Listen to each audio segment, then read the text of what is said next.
मौतें नहीं होनी चाहिए। इसीलिए वो धरना सफल हुआ।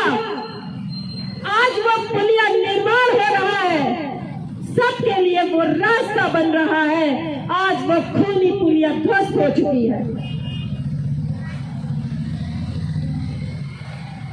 ये सफलता सुनीता गंगवार की इसलिए है कि सुनीता गंगवार ने किसी लालच से ये काम नहीं किया था। ये काम निस्वार्थ था, सबके हित में था।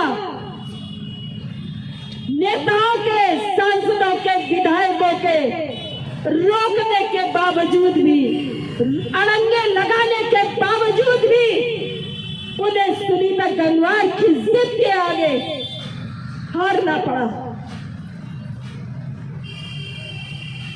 क्योंकि सुनीता गंगवार ने जनता की लड़ाई लड़ी है, अपनी कोई लड़ाई नहीं लड़ी है। व्यवहार आप क्यों करते हैं? ऐसे अधिकारी के विरुद्ध कोई मुकदमा क्यों नहीं लिख रहे हैं? मेरी तहरीर को लगे हुए आज 5 दिन हो गए। क्या जनहित में ये मुकदमा नहीं लिखा जाना चाहिए? उन पर कार्रवाई नहीं होनी चाहिए। क्या आश्वासन मिला है? ये धरना जो महिला बिजली से झुलस गई थी इसके बारे में एसडीएम साहब। अगर इसे आश्वासन कहा जाए तो कोई आश्वासन नहीं है। जैसा कि अधिकारी हमेशा धरना हटवाने की, जनता की आवाज़ को दबाने का प्रयास किया जाता है, उसी चीज़ का प्रयास किया गया है। वहाँ पुलिस अधिकारियों को भेजा गया है कि यहाँ धरना नहीं लगा सकते हैं, जबकि धरना मेरा बिल्कुल संवैधानिक तरीके से था। प्रशासन को जानकारी देके किया गया था और एलआईयू को भी जानकारी देके किया गया था। उसके बावजूद भी केवल ये किया जाता है कि प्रशासनिक अधिकारी अपनी बदनामी नहीं चाहते हैं कि उनके खिलाफ़ कोई धरना लगे, या जबकि ये धरना उनके खिलाफ़ नहीं था। ये धरना बिजली विभाग के खिलाफ़ है, जो कि हमारी मांग उनके सामने हमने रखी है।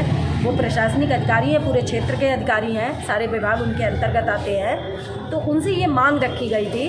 तो उन्होंने केवल पुलिस बल को भेजकर ये कहा कि आप अपना प्रार्थना पत्र वहाँ तहसील में जाकर दीजिए, ये धरना स्थल नहीं है, उनके आवास के आगे धरना नहीं लगना चाहिए। मैं पूछना चाहती हूँ, मैं पूरे नवाबगंज क्षेत्र नहीं, पूरे प्रदेश की जनता से और मैं सरकार से कहना चाहती हूँ कि जनता की आवाज़ को दबाया क्यों जाता है?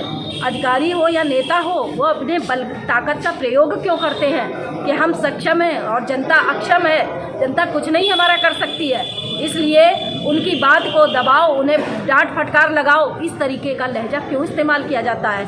क्या यही संविधान कहता है? क्या हम अपनी बात नहीं रख सकते? क्या हमारी बात को स्वीकारा नहीं जाएगा? और उन्होंने सारी जो गलती है वो जनता की थोप दी जाती है। विभाग अपने आप को स्वयं को क्लीन चिट देता है। विभाग से जब जवाब मांगा जाता है तो वो कह देता है कि लाइन बिछी हुई, लाइन सही है, मकान गलत है।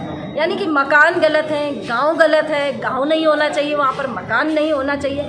क्या वो अपना मानक बताते हैं कि मानक, क्या उन्होंने अपने मानकों को सार्वजनिक किया है कि हमारा ये मानक? अगर मकान गलत है, मकान बाद में बनाए गए हैं, अगर विभाग ये मानता है और इसका प्रमाण है विभाग का, तो अब तक उसने मकानों को तोड़वाया क्यों नहीं? वहाँ से ज़िंदगी और मौत का वहाँ सवाल खड़ा हुआ है। उन मकानों को क्यों नहीं रोका बनने से, या उन मकानों को तोड़वाया क्यों नहीं? उनको नोटिस क्यों नहीं दिया गया? क्या विभाग ने अपनी जिम्मेदारी निभाई है?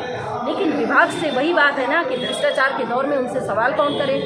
सभी लोग विभाग और अधिकारी सब मिल जाते हैं और पीड़न केवल जनता का होता है। इसलिए अब जनता के सामने ये सवाल खड़ा हुआ है कि आखिर हम अपनी बात किस तरह से कहें। तो कोई बात नहीं, जनता खड़ी है। किसी दिन जनता का आक्रोश आएगा, सैलाब बनकर आएगा, तो इन अधिकारियों को क्या, सरकार तक को जवाब देना पड़ेगा। जो आपकी महिला झुलस गई थी, क्या ये लाइन का क्या मामला है? इतना लाइन का मामला ये था कि नीची है लाइन, इसे कम से कम 2 मीटर दूरी से खींच लिया। और मकान भी कहते हैं कि मकान बाद में बने, मकान पहले के बने हुए हैं, इनने लाइन खींच दी और ये मानते नहीं अधिकारी। अगर ये कहते हैं इनसे तो ये अधिकारी दबा के और छटका के और पूछ लेते हैं कि इधर मकान नहीं बने हुए पहले के हैं। और मेरी 2 भैंसें जल गई, तो मैंने 2017 में कार्रवाई करी, मर का इन्हें एक भाई उन्होंने मानी।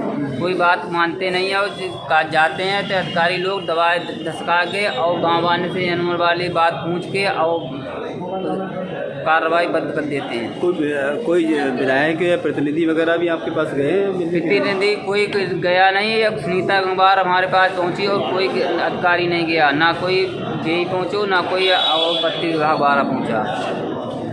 क्या करेंगे अगर ये लोग गांव में जाएंगे जनप्रतिनिधि वगैरह, तो क्या आप वोट मांगने, तो क्या आप इनको तो सहयोग करेंगे? वोट बाट की जा है, जब हमसे जो बात पूछेंगे तो उसी को कहेंगे, जो तो हमारी बात नहीं पूछेगा उससे हम कुछ नहीं कहेंगे। भाई हमारे गाँव में क्यों आ जाते हो, तो हमारी बात नहीं सुनते हो तो हमारे गाँव में क्यों आते हो?